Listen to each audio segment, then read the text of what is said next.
Hello. Hello, everybody, and welcome to another learning journey. Remember, we're on this road together.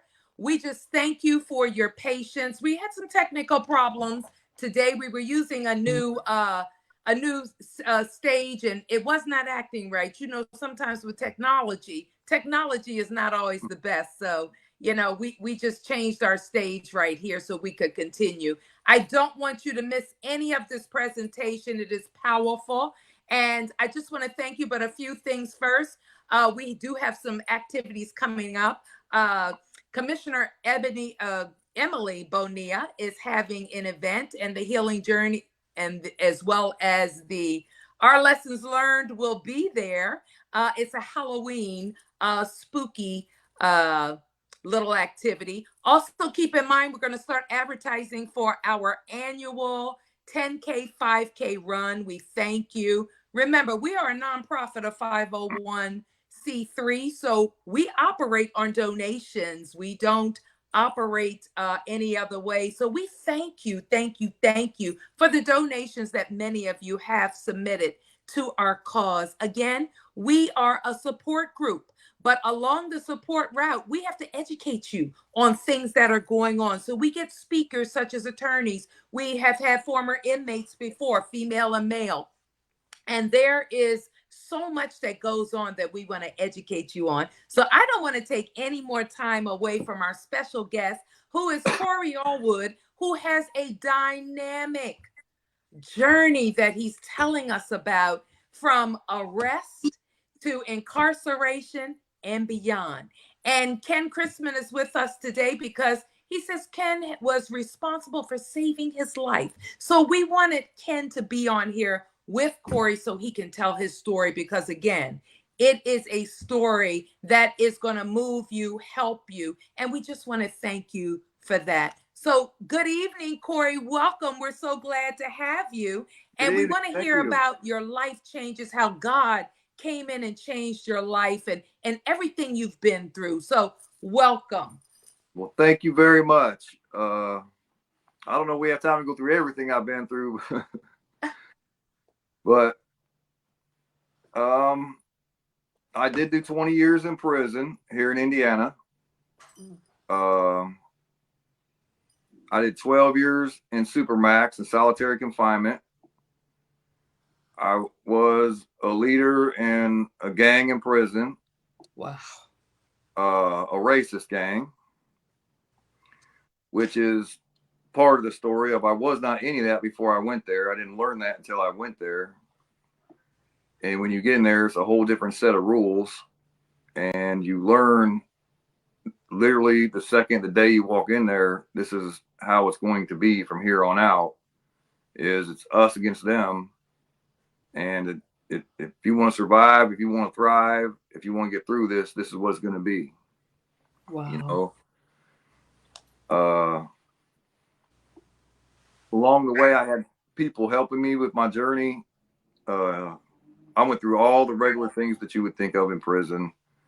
I was in a high max security, and I went to super max, so you can imagine what those are like. So I faced all those trials and tribulations. I did a lot of things that you would expect one to do in prison. I was that guy. And now, looking back, I see the progression. I see the journey. And on this particular sentence, I think this one was a driving while suspended. I had a habitual traffic violator. I drove on a habitual traffic violator with my license being suspended. I got a 3-year sentence. But because of my background, they sent me to a maximum security prison. So I had 3 years for driving while suspended. 90% of the people in my prison were there for murder and had life plus 200 years. So it wasn't like you just sink into the woodwork and mind your own business. That's not the type of prison this is. It's fight to live. So, like I was telling Ken before, when you get to the prison, they hand you a rule book and say, we're going to do this, this, and this is how you will follow our rules. But then when you get behind the prison and you get to your cell house, you got all the white gangs and all the guys coming at you telling you, hey, all these black people over here, those are the ones that are going to rape you. Those are the ones that are going to stab you. They're the ones that are going to kill you. Take that rule book, chuck it. That's out of here. This is your new rule book. Listen to what I say, and you'll get through this. Well, it's not a hard choice of which rule book you're going to follow. The officers are not going to help you. The system is not going to help you. They help the convicts get away with whatever they want to get away with anyway. So they're definitely not there to protect you. If any type of drama happens, they're the first ones leaving the scene. It's not like out here where the police show up in the blaze of glory. If any type of commotion breaks out, police are out of here. When it's all over, we'll come and scoop the bodies up. That's it. Wow. So it's an easy decision for me. Where am I going to go? So I had a kind of a different background where I had come up. I grew up on a lake. I was a white preppy kid. I went to martial arts since I was 4 years old. I got my black belt when I was 12.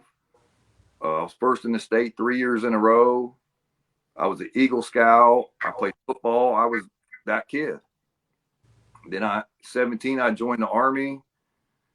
And one day I came home. This is one of the biggest things me and Ken talk about is, and he tells his son this all the time. You know, both his sons, he tells them, you know, it takes 1 second of one day, one decision to change the entire rest of your life forever. You can never take that choice back. Every choice of every day matters. And I was drinking with some friends. I come home from the Army, and I was drinking with some friends that I knew from high school. They was having, I think it was a homecoming, and I just ended up running into them, and I ended up getting a DUI and pulled over. Well, they went to pull me over for DUI. Instantly, already I'm intoxicated, so you're not thinking straight anyway. But all that's flashing through my mind is I've worked my entire life. Like I was the kid that got up at 4 in the morning, and I lived 4 miles from school. I jogged to school. I would stay till 8 o'clock lifting weights and training. I mean, this was my life. I committed to this. And all that flashed before my eyes was, if I stop for this DUI, I've thrown everything I've worked for my whole life away. So I decided to run. They stopped me. We get in a fight on the side of the highway. And instantly, in that second, that one decision sent me to prison. I got discharged from the Army. I got an honorable discharge. I had no choice. It was either go to court martial or take an honorable discharge and leave. So I didn't want dishonorable discharge. So I took the honorable discharge and didn't fight it. But that sent me down the track of more bad decisions, more bad decisions, more bad decisions. So on this case, I'd already, since it was already on my packet that I beat up a state trooper, now I'm listed as that guy. So even though I was technically only in prison for driving while suspended, I'm still the guy that beat up the state trooper, so they sent me to maximum security. Once I figured out how this game worked here in prison and how this all works, I did end up joining the gang. At this particular time, which probably still today. I mean, I'm sure you know who they are. I don't know if we'll talk about them on here. but I mean, they're known as the most national violent criminal gang in America, and the feds, and in every state. So eventually I made my way up the ranks to where I became the president of this organization. And this, in turn, brought a lot of heat on me. I mean, you take a lot of heat when you're in there for that. So my situation was, they had been trying to figure out how they couldn't control the gangs in the prison. We were running it. 80% of the officers really work for the convicts. 80% of the officers work for us, right? So they could not control this. We ran the prison system. So they built a supermax, and in my particular case, they knew they couldn't get me to talk. They knew I wasn't going to cooperate. They knew I was that guy, but they could not figure out because they busted internal affairs. The guys who were supposed to investigate all the crimes in the prison, they were working for us. You know, I mean, we ran the show. So along the way, they decided, well, we got to get rid of this guy, or we got to figure out how all this stuff is coming in. How's this operating? Well, I wasn't going to talk. So they came in to do a shakedown one day, and they had this new law. If you have a knife in prison, a shank, that they can charge you with an outside case just for having the shank, which I'd never even heard of. I mean, there's 10 million of them in there. Really, you'd be pretty stupid not to have one where I was at. I mean, and I told the judge at the end of the trial, I'd rather be caught with one than without one. I'm in a dangerous neighborhood. But this wasn't mine.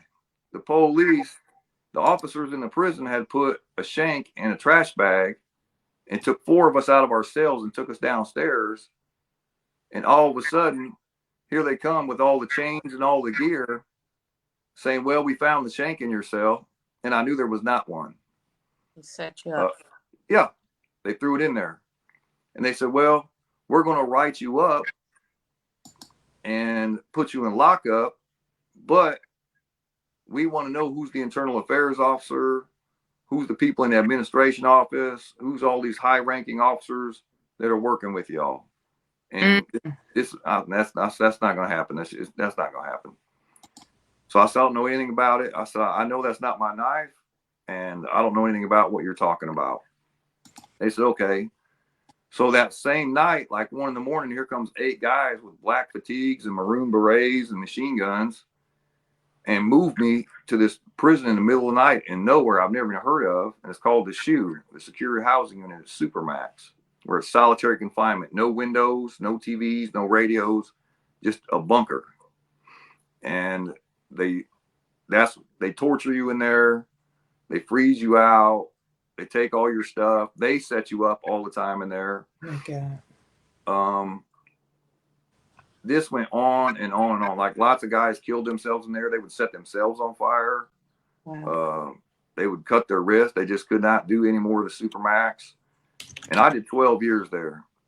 Me and another black guy were the longest guys in Indiana in Supermax. Balagoon, he did 12 years. So along this way, they would transfer us back and forth to this other Supermax to try and keep us separated. And black officers would keep coming up to me all the time talking about, this is not in your heart. You're not this guy.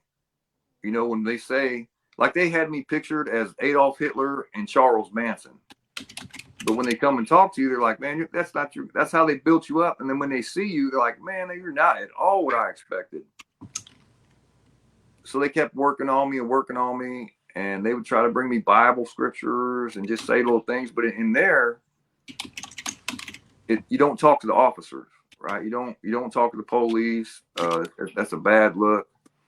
But these Christian guys would always do this. And I would throw the Bibles back out on the cell and tell them get away from my cell. And I mean, this is the epitome of evil. Like evils walk this hallway, evils walk this earth, and they put them all in one building.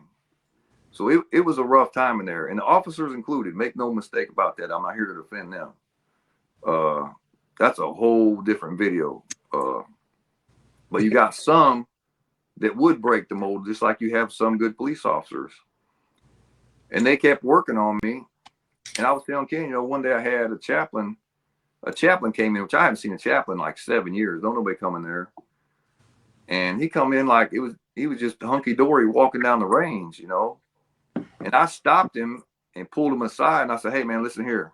I said, I don't know how you got in here or what you're doing. I said, God is afraid to come behind this wall. Even God is scared of this place. You need to get out of here and leave while you can. Leave right now. And this dude said, man, God is everywhere. He's not afraid to come in here.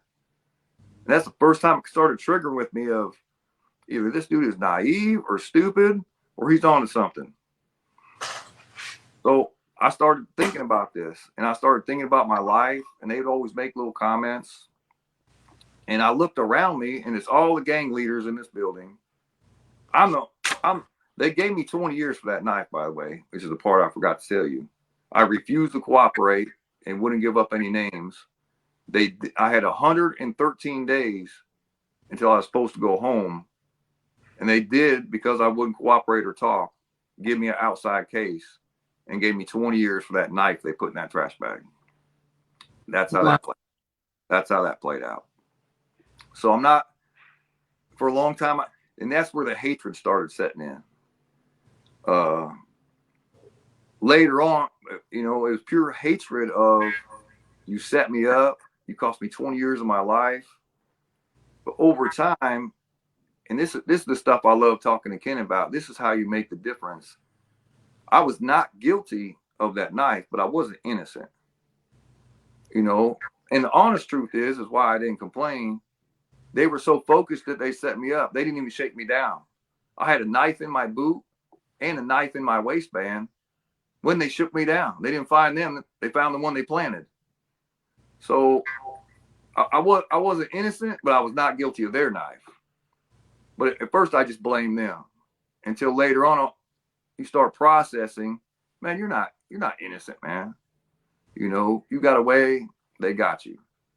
So I had to start processing. And one day I'm just looking around myself, people in this Supermax, you got guys that they'll cut their arms open and bite a chunk out of it. And when you walk by, they'll spit the blood and flesh on you.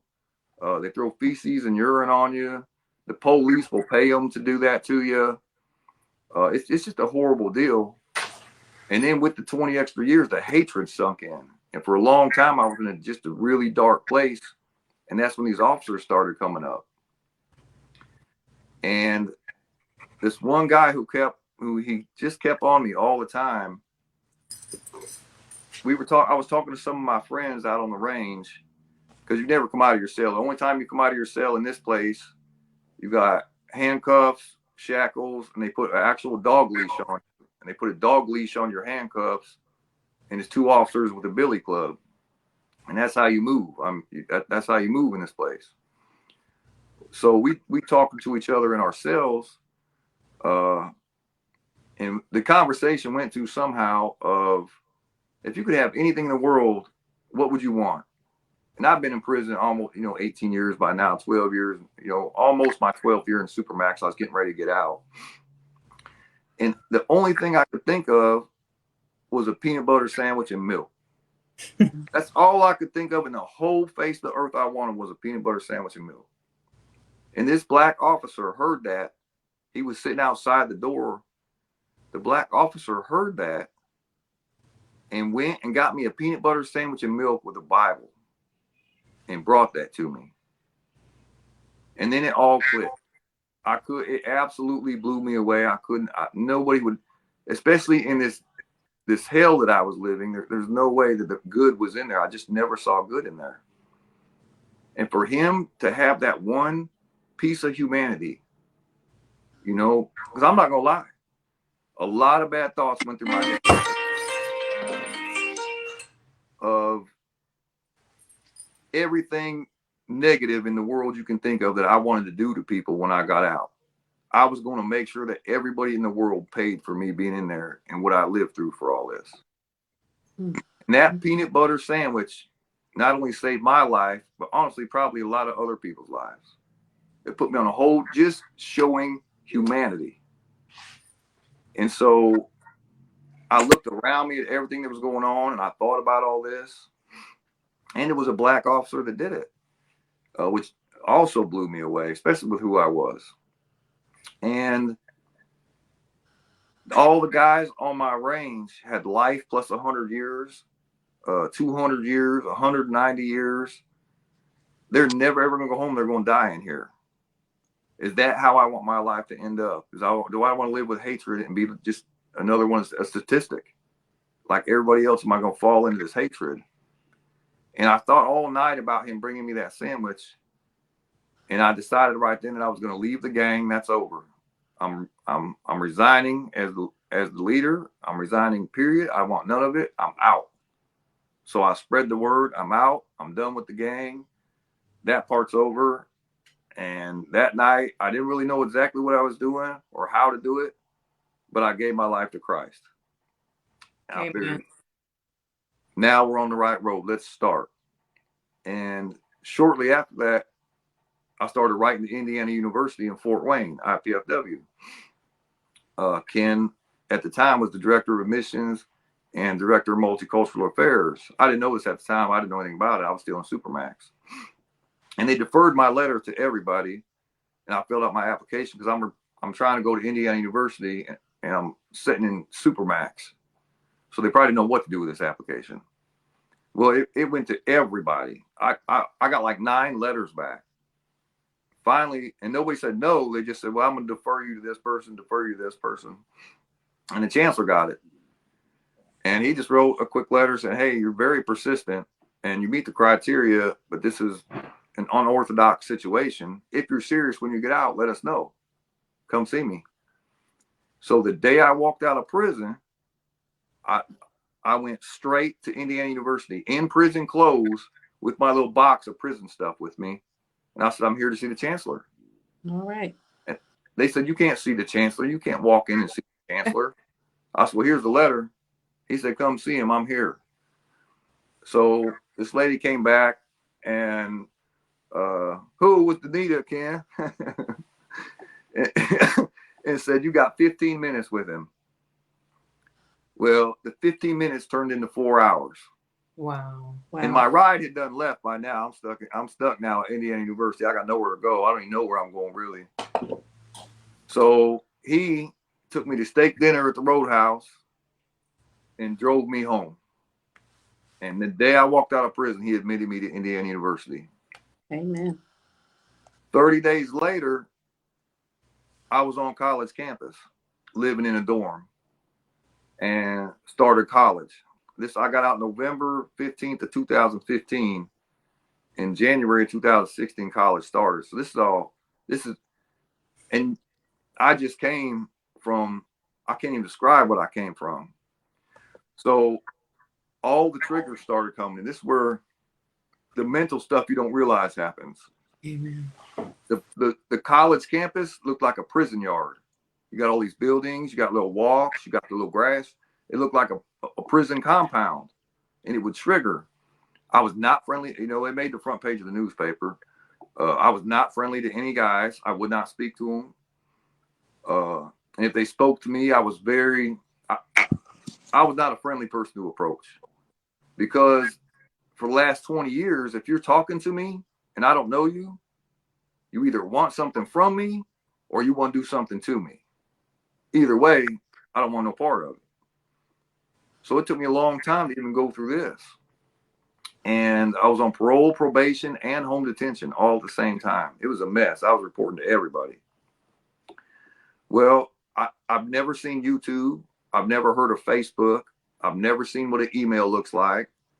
I've never seen a phone. I've never seen any of this stuff. You know, for the whole first day until, actually, I think it was George that showed me, because he said, man, you got to have a phone. I'm trying to figure all this stuff out. And every time I dial the number, it won't ring. It won't ring, right? I didn't know you got to press send. When I was out there, you pick the phone up. You know, I can't get anything to happen on this thing. So, and I'm on college now, taking 5 classes. You know, I'm doing this right here, trying to figure out how to type and figure out what's going on. And they're like, dude, you're way behind schedule. So they assigned me to the vice chancellor's office. And they assigned her basically to be my mentor, and she gave me a job on campus. So because I was on ankle monitor, I couldn't go anywhere. I literally had to call and say, hey, I'm leaving room 102, psychology 101. I'm going down this hallway to economics, whatever. And then when I got there, okay, I'm now in economics class. But it was a mess. So once they gave me a job that allowed me to work all day, and they called community correction and said, look, you're making it impossible for this guy to even live. He's in college full time, doing the right thing at IU. Let this guy do his thing. Let him be a student. He's got enough pressure. So they did. They gave me the job. and I got to run around all over campus. My official job was tape remover. So I would go around the whole college campus taking tape off the windows where people hung posters up. Wow. Which they really didn't care if I did that or not. Just it stopped, everybody from bothering me, and I could get used to campus.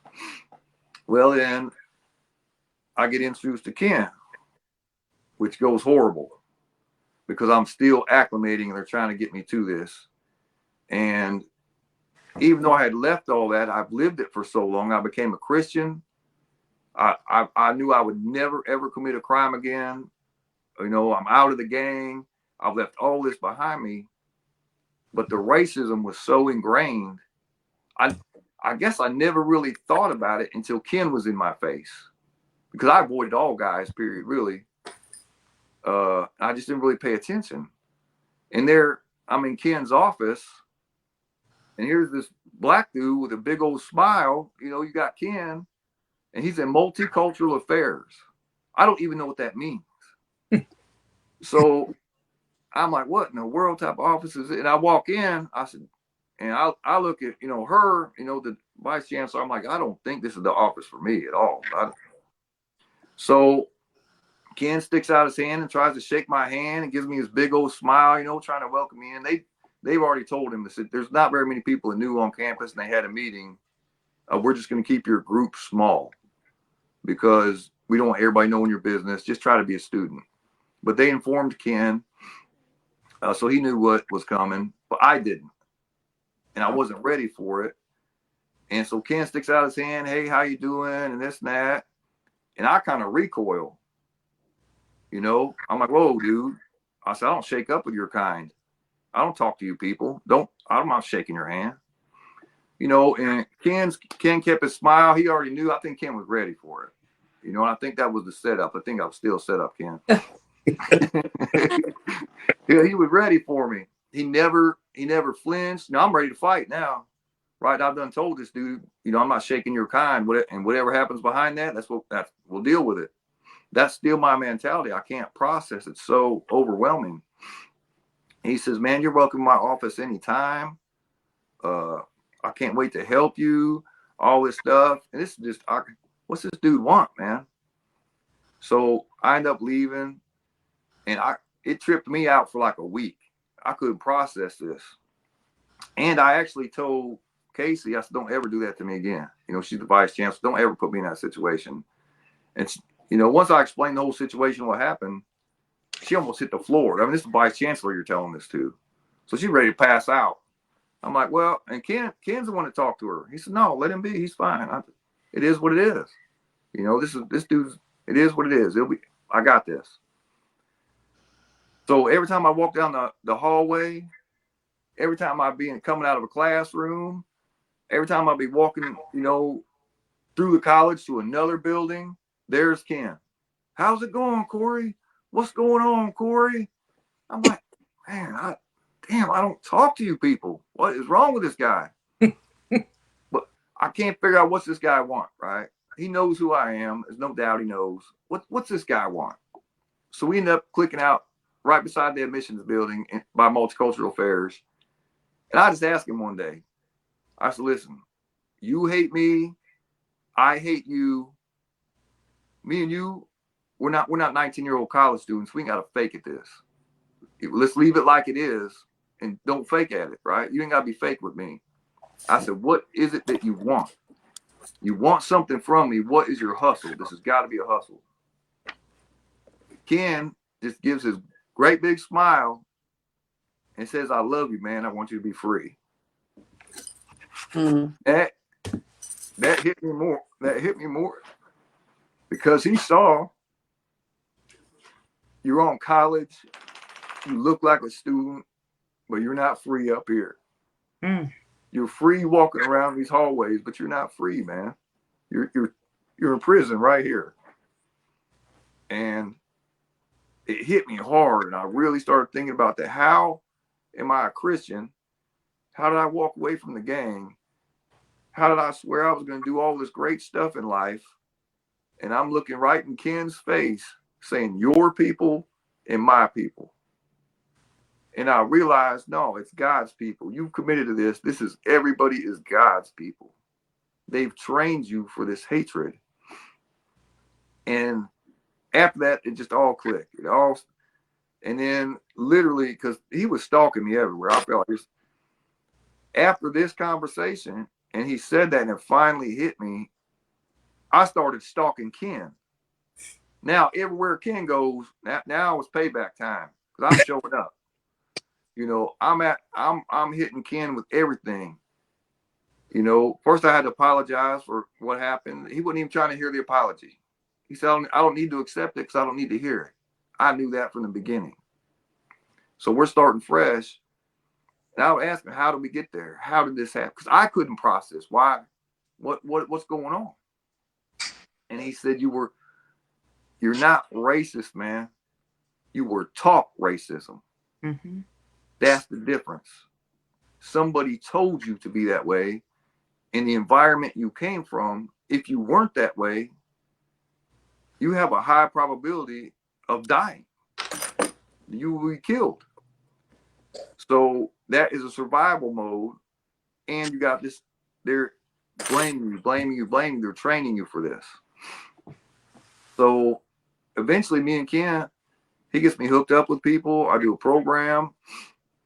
It ends up, a guy that worked in Ken's office in multicultural affairs, a guy named Tiny, black dude, ended up being one of my best friends when I had nowhere to go after I couldn't stay in the dorm no more because I've been there so long. So now I got to find a place they're going to violate my parole. You know, the only person that accepted me to allow me to give my address to parole and probation was he was a homosexual and black. And he is the person who took me into his apartment and let me move in there so I wouldn't have to go back to prison. And he worked in Ken's office. So now I'm watching all this. Now it's all coming together. People are people. You know, it's not what people tell you. It's what you make it. And you've made yourself into this monster that they've created. Mm-hmm. So Ken got me into programs and it made the newspaper. And then I ended up kind of like the college mascot. Now everybody knows me. It's out there. So now I'm the college mascot. Everybody wants to hang out. Well, the chief of police catches this for the college. So I get to do an event. She invites me to an event with the police to talk about community activism, ending racism, gangs, in colleges, on the streets. You know, what's your insight with this? So, and that blew me away. It completely shocked me. Like my record is my record is long.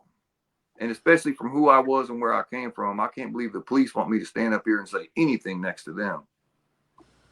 So that led to a judge in Fort Wayne inviting me into her court and trying to work with her on some programs. Well, along the way, everybody's catching all this. The police officers who arrested me have stayed in contact with me. They've come to the college to see me. They've helped me with stuff I needed. They've mentored me. Ken stayed by my side. So eventually, all the police officers that arrested me, a whole bunch of extra police officers, the prosecutor, the judges, the detectives, Ken, and everybody at the college wrote letters. And I went back to court and they expunged my entire record, erased it. Wow. Amen. Amen. Wow. Never been arrested. Wow. Jesus. I can legally, after 20 years in prison, 12 years in Supermax, president of a racist gang, all the stuff I did, how bad I treated people and the person I have become, I could legally write on any piece of paper in the world. I have never even been arrested. Wow. Game changer. That puts you in a whole different, because that one signature by the judge means I'm a human being again. Yes. Because we all know if you have to check the box felon, changes your life in every way. That's right. It Yes, destroys it does. no Yes, it does. ruins you. It ruins you. There's no progress. You can't get a job. You can't get an apartment. Mhm. You can't do. Do you know when I had just left Ken's and I was already done with probation. Probation let me off a year early because of all this stuff. Parole let me off a year early, and home detention let me off a year early. Everybody dropped me because I was doing good, and which led to the expungement and everything going good. But you realize before the expungement, I went to Fort Wayne. Uh, I went to Fort Wayne to the Humane Society. This happened in front of everybody, and I think I was with Rachel Rayburn or somebody. She was a professor there. I was going to get a dog for my little apartment. I wanted a dog. I never had no little buddy. I wanted me a little buddy. I fill out the form, all this stuff. The lady at the Humane Society stands up in front of everybody sitting there and said, you can't have a dog from here. And she said aloud too, like, wow. I'm like, why not? She goes, you're a violent felon. I have it right here. They wouldn't even allow me to have a dog. That's so from that to having no criminal record now, I'm like, what do I do with this? How do I make a difference? I ended up getting a job at a juvenile facility. I worked there. I stayed in college. And eventually, all the police officers that I was hanging out with and the programs, the organizations, how do I better serve the community and give back and change my life and bring all the experience and all the knowledge and all the stuff that people have taught me through all of this? How do I put this together? I want to go into law enforcement. So I talked to a bunch of people. They're like, dude, that in the history of the United States, that has never happened. It's impossible, which I never believe impossible. I never believe no, right? So then that really made me want to do it. What do you mean it's possible? It's what's never been done. That's what's going to happen. So I applied to several places, and that went right in the garbage. I applied to a place, the one closest to me, which I did not think I would get because I have to tell them, explain my background. Well, this particular jail is Grant County in Marion, Indiana, which is, it's a city. So I filled out the application. I went through all the stuff. My interview panel, of course, was black officers, captains, lieutenants. The sheriff himself is black, and I'm like, man, I thought maybe a podunk place would hire me and just kind of overlook some stuff. This place surely is not going for it. I go to the interview, and the very first question was, which I learned from all along, I'm not going to hide anything. Hey, you don't want something creeping up on you that comes back to you. That's right. Transparent. And why hide it? It's you. I'm here to use this because this is what it is. If you don't be honest with someone right up front, later on when they find out, they'll never trust you again. So be real, especially with them. You're dealing with cops now. So I said, his very first question was, I didn't even see this little folder he had. He had a stack of all my scores and all my stuff. He said, have you ever been arrested for anything or been locked up or convicted of anything that we might need to know about or don't know about? And I said, my legal answer is I have never been arrested in my life. I said, my honest answer is, I said, yes, a whole bunch of times. And I did a lot of time. And he pulled out, and he smiled real big. And he pulled out this big folder and sat it on the table. He said, yeah, I know, I saw it. He goes, but if you'd have stuck with your bull crap legal answer, I would have never trusted you. You'd have been out of here right now. He said, so I've read it. I do have a few questions for you. And then we'll move on and put this behind. The only question he wanted to know, he asked me, about the gang thing. And he asked me, he said, I see all these stupid little crimes you got. Obviously, since you're applying for the sheriff's department, I would like to ask you what happened with beating up a state trooper. We might want to know that one, right? I said, man, I was 20 years old, 19 years old. I was a kid, just in the Army, So I explained the situation, and he's like, okay, so we're done with that. And then we just had a regular interview, and we talked for like 3 hours. I thought that was over with. I told him everything. So basically, like I'm telling y'all. So I thought, well, I shouldn't even came here. This is a waste of time. The next day, the sheriff calls me and says, and I was at work.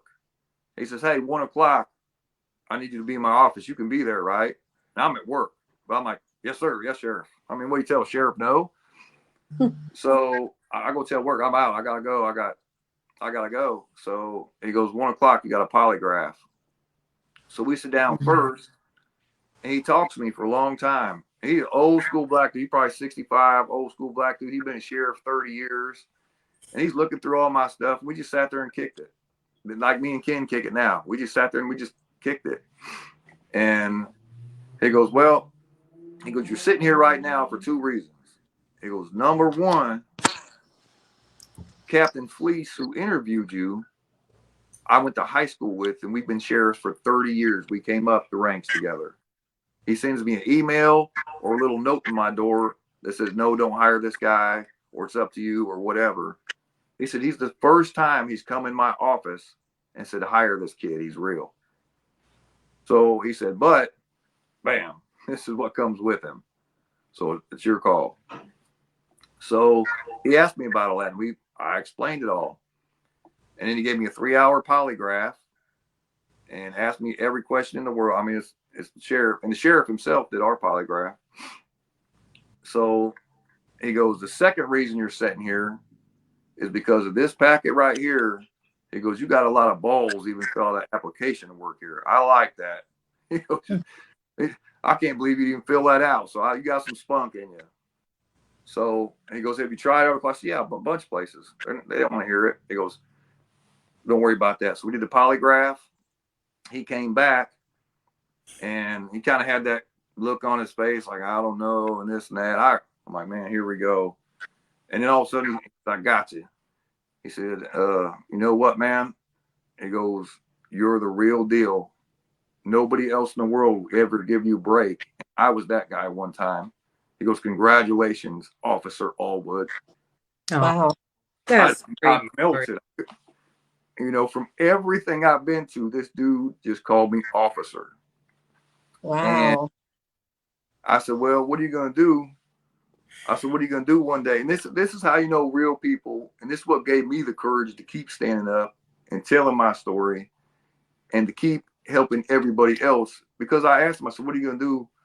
You know, they know this white gang, the prison. What are you going to do if this comes out? He goes, look at me, man. I'm a 65-year-old black sheriff. He goes, you don't think I've had some bumps and bruises? He goes, you see these right here? I got big shoulders. I can carry it. You do you, and you let me handle it. And I've never had a disciplinary action. I've never been counseled. I've never been sued. I've never been wrote up. I've never had a complaint. So later on, I apply at a police department, and the chief of police hires me as a police officer in his town. So that is my whole focus now is that tells you nothing's impossible. Nothing is impossible. Amen. But God has got to be on your side and with you. And you got to be willing to put in the work. You're going to hear 1,000 no's for every yes. And you have to stay true to who you are and what you are. Because you're going to have nays. You know, I got a goofy sheriff right now, right here, hates that any of this happened. You know, but we got 92 counties. So we got 92 sheriffs. I got one sheriff, hates it. You're going to have that. Not everybody's going to support you. Not everybody's going to be on your side. You're always going to have naysayers and doubters. But Ken is the one that made all that possible. And that's why I said at his church the other day, you know, what if Ken would have gave up on me? What if that meeting in his office went completely different? Where would I be now if Ken would have just let him go? Who knows what would have happened? So that's my whole focus now. I want to bring everybody together and work together and not give up on the people that society thinks are throwaways. You've made a bad decision. You've made a bad choice. Things happen to everybody in life. That's right. So why can't all of us come together and say, look, that's the answer right there. Don't give up on these people. Nobody's a throwaway. Everybody's a human being. Everybody makes mistakes. And usually the people that scream the loudest and hate people that make mistakes probably made the most mistakes in their life and ain't been caught. That's right. I've definitely learned that. But the key is not giving up on people and encourage them not to give up on themselves. Because if Ken would have gave up on me, who knows? I would have carried that mentality. You know, I could have been a completely different person. It takes people in your life surrounding you and growing that. And now, you know, I have a black daughter. That's my whole world.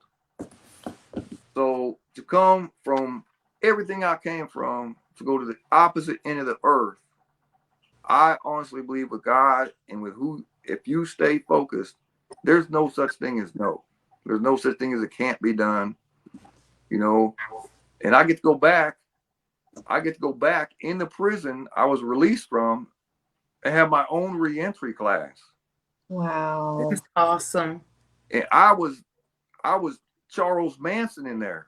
Like they tried to kill me. If they could have killed me, which they've tried a bunch of times and got away with it, they'd have loved it. I was the mortal enemy of the state of Indiana. They hated me. Now I get my own class in their prison. So it can be done. It's all a mindset. I want to stop you, Korey, because we're running out of time. Your story is so riveting and so interesting. Talk about your family during all of this. So I didn't have a family during all this. My family was complicated. My father, he was a Green Beret in Vietnam for 5 years. That's where I came up with the strict discipline and the strict commitment. He retired from the Pentagon, and once I got arrested, I was disowned. I've destroyed the family legacy. Mom would try to sneak and try and say hi, you know, but you know, you follow dad's footsteps, you know, you're walking a fine line. So I did that 20 years by myself. No visits, no letters, no phone calls. I think in 1999 I had a visit once from an old friend. In America, yeah. It was my brother and one of my friends. I think I got that prison picture still, and that's the only prison picture I have because you get to take pictures on visits. I think that was in 1999 I got a visit, but I didn't get out till 2015, you know.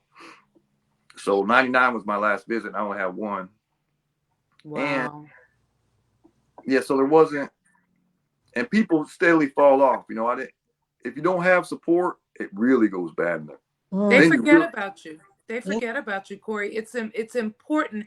I can identify with everything you're talking about, and that's why we try to support the loved ones of the incarcerated. It could be a husband, it could be a child, it could be a brother, a sister, because love conquers all. Yeah. And Ken showed you that love, and I gathered from you wanting to be accepted, a sense of belonging and connecting. That's how you got into that gang activity, because you wanted a sense of belonging. Your parents, you know, your family disowned you more or less. So that made it, you know, where do I go? I need somebody who's going to care about me. So that is important, that parents don't give up. It's hard. But loved ones, don't give up on your husband, on your daughter, on your son, because it is very important to stay connected. They need you. And you know what? You need somebody that you can connect to as well. And I thank you for for talking about learned behaviors. Yes, racism is a learned behavior. If you don't learn it at home, you're going to learn it in the street. You know, I wasn't raised that way. So, you know, it's a learned behavior. I do know that on the inside, you get some dirt on you, okay? You get some dirt. Now, my son spent almost four months, I think it was 3 and something, in solitary confinement. My other son did some research and went down there. Not only did he get my son released, he got everybody released because the right forms weren't done. There was nothing, no evidence, no nothing. So see, these are the things that social justice reform. Yes, Supermax, it is to weaken you mentally. You Yeah. know, and I know you had that done, you know, constantly. You call it Supermax, where my son is level 3, which is maximum security. Level 2 is the medium, and then level 1. So he went from 3, and then after so many years you go down to 2. So he's in a level 2, you know. So it's something. I just came back yesterday from visiting him, and when you hear those steel doors close behind you, it is real. It's real. And they have so many programs, such as you talked about. I don't know what they have there, but they have a Kairos program and things of that nature that are Christian programs that try to turn their lives around, but they really need the rehabilitation. And I congratulate you. And thank God that God wouldn't let Ken stop showing you love. That was the God in him that saw something in you that turned your life around. And that was a brother right there. That was a brother that helped, that loved on you, because the Bible says love conquers all. So Yeah. Leah and I have both had sons. Mine is still in, but Lee, her son was in. So we understand. And the thing is, there's life after prison. If you go to prison, you don't always have to go to prison when you're arrested. You were arrested the first time. Did that scare you straight or no? Okay. No. Okay. No. Okay. And that's what it is when you're arrested and you don't have that family support. So what happens? You're just out there. When Yeah. you got out of prison, where'd you go? You couldn't go to family. Where'd you go? You went to the Oh, other guy. Went to the streets. Right. Yeah. Right. And it's set up that way for recidivism. So we need people to Yeah. come in and change, because you can't get a job. You won't have any money. You got to pay your parole officer. Who set that up? How you Yeah. going to pay your parole officer and you can't get a job? Ken, when I was there, they tried it. They wanted to violate me and send me back for that reason. I had to pay $176 a week. Well, how am I gonna do that? What? Yeah, $176 a week to wear my ankle monitor. So Ken has pitched in before. The chancellor, the vice chancellor, the dean of students have all helped me pay my home detention so I could stay in college. We need more people like them. That's But right. even like that, what would you do if I didn't have Ken? That's What do you right. do? What do you do for all these guys who don't have anybody? Yes. Yes. They're in the You know, streets. they're It's in the camp. street, and you know, I you know, I have my self-proclaimed, my own PhD. I gave myself my own PhD. All right. You know, I'm Dr. Korey, self-proclaimed. There you go. There you go. I got a PhD in criminology, terrorism, torture, inhumanity, Yes. Yes. injustice. You know, it's not the Department of Corrections; it's the Department of Corruptions. Yes. That's the fact. Exactly. Exactly. I have learned so much, Korey. I can identify with you. I tell you. It's a stepping stone. It's, you know, when you go to juvenile, you know, that's like prep school and this and that, and then you go to, like you said, level 1. You know, and then you get out. Okay, now you got your associate's degree. Then you go to medium security. You get your bachelor's. Then you go to you know, max or low max, and now you got your, you know, you go all the way up. And for us, you know, finishing school where I got my PhD was supermax. You know, Yeah.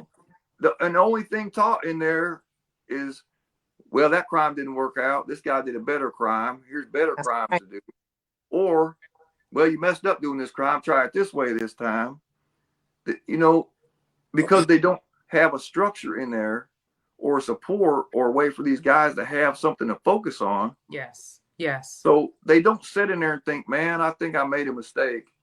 I'm going to get out and I'm going to work at McDonald's no matter what it takes.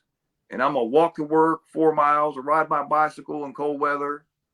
They're like, no, everybody's teaching them new crimes. Yes. And it's no different than being, you know, on the block uptown, where Yeah. everybody you're meeting these connections. Yes. Everybody in there's passing out new numbers when they get out. When I Yeah. get out, call this guy. When you get out, call this guy. Incarceration makes criminals of you. Yes, Yeah, it does. there's guys I know who were black and white, who were soft as butter, melted butter. Man, they shouldn't have no reason for them to be in there. By the time they left, they had tattoos, Art they and criminal. lifted weights, they started using drugs, and now Mhm. they've learned crime. You know, they went in there like Urkel, you know, and came out there ready for war. Now they're Yeah. gang leaders. Yeah. How does Yeah. this happen? You know, I've seen Gomer Pyle turn into Adolf Hitler in there. There's no rehabilitation. No, And they it's let it not. happen. They Yes, want they it to do. happen. They do.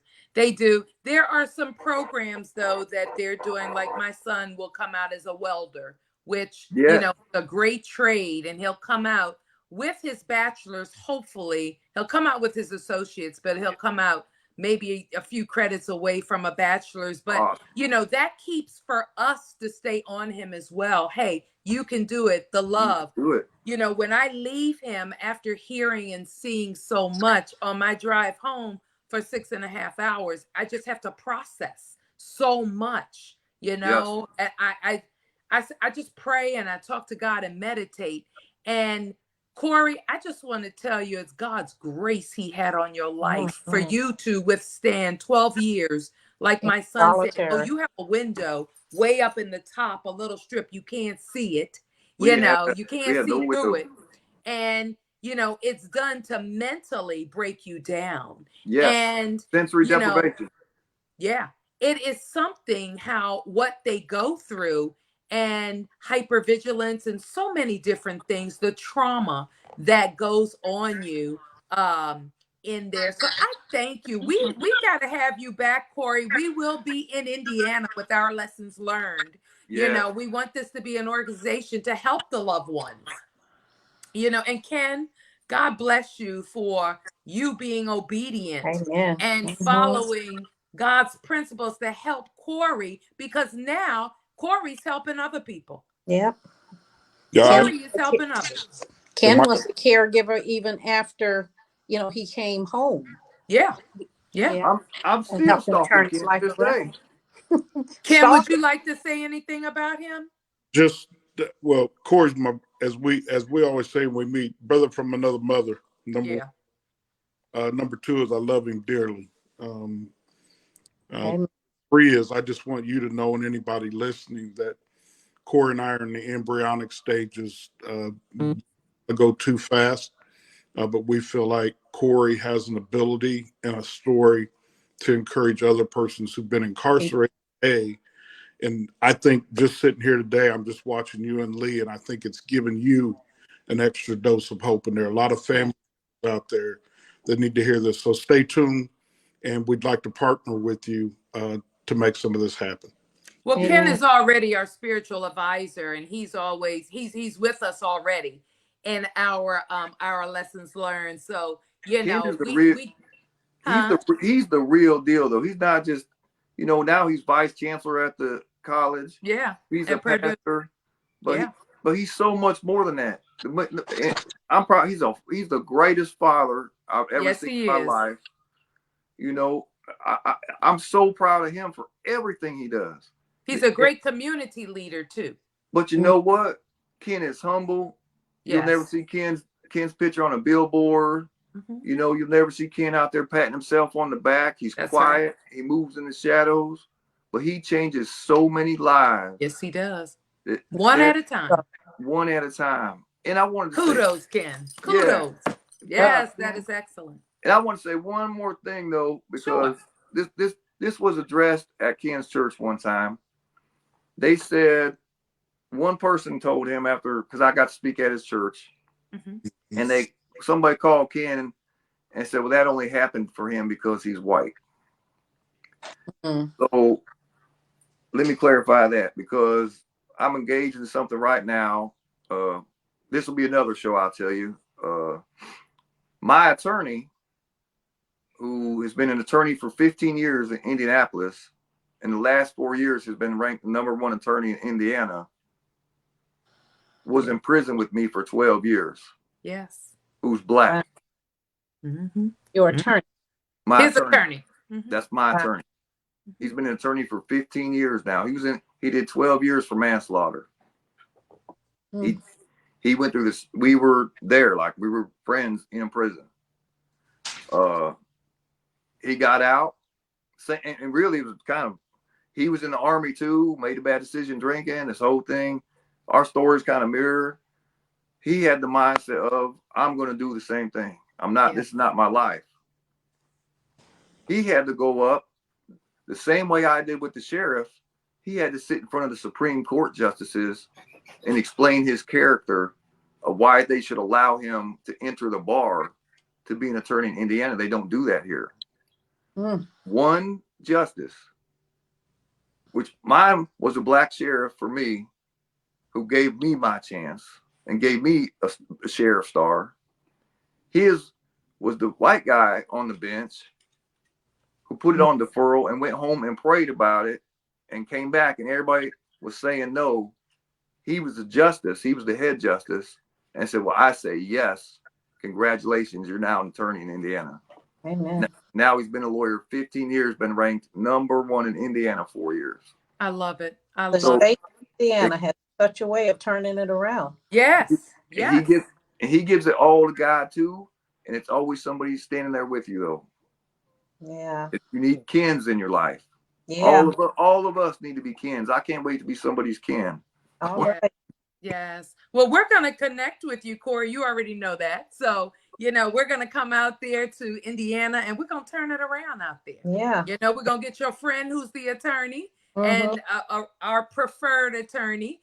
He's about So yes, and we have you as our police, our sheriff that's going to, be able to tell these young kids, these husbands, these DUIs, things of that nature. Mhm. If you've been through it, if you walked a mile in Yep. those shoes, then people respect you and they know what you're talking about. right. They know what you're talking, and that is so important, Korey.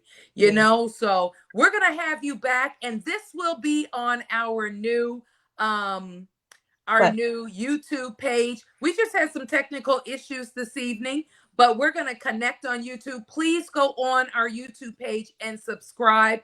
Korey's going to come back really, really soon and tell you the rest of his story. The one thing that I hope that you gathered tonight is to please support your incarcerated loved ones, whether they're arrested, whether they're doing time, in the pen, they had to sit down. Please support them.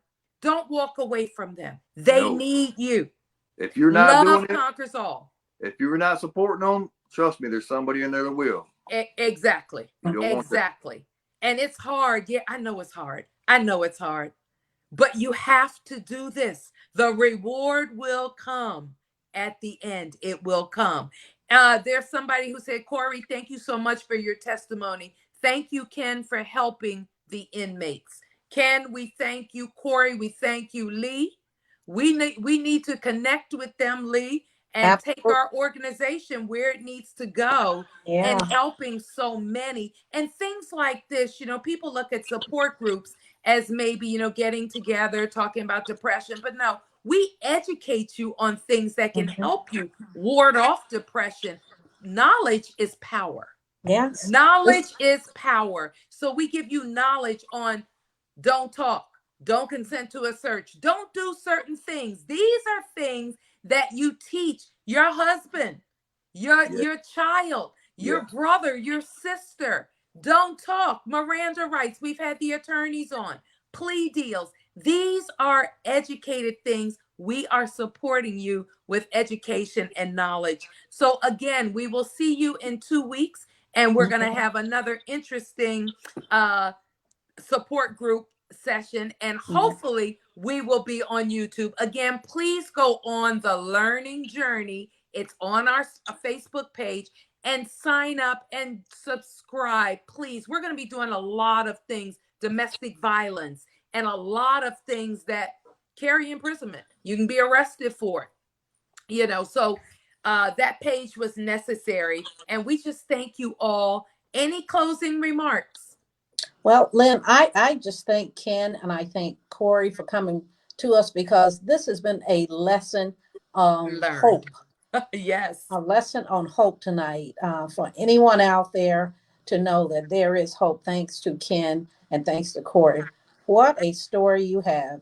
Yes, What Korey. a story. And it's encouragement also for those to be caregivers to the arrested and incarcerated. It's so needed. It's so Yeah. needed. So Yeah. as we try to be there for the caregiver, we hope and pray that that caregiver is there for the arrested and incarcerated. There's hope. There Yeah. is there is hope. And for those who don't have family out there, me and Ken and our organization and stuff we want to start, we can be that. They need Amen. somebody. Yeah. That's That's excellent, Korey. And I'm going to come out there so I can get a chance to look at your program and see what you're doing. And we can connect with our lessons learned, connect our programs together. So, awesome. look, we can come out there. We got Ken, we got you, we got your program. We already got an attorney. So what's stopping us from Yeah, coming what's to stopping? Indiana? Okay. I'm licensed in Indiana. So you know what? What's stopping us? Let's So go. we're ready to put it down and build a community together. And that's what we're doing, building a working community together. So Yeah. good night, Facebook family. Thank you all. And we'll Good see night, you in 2 all. Thank weeks. you, guys. Bye-bye. Bye-bye.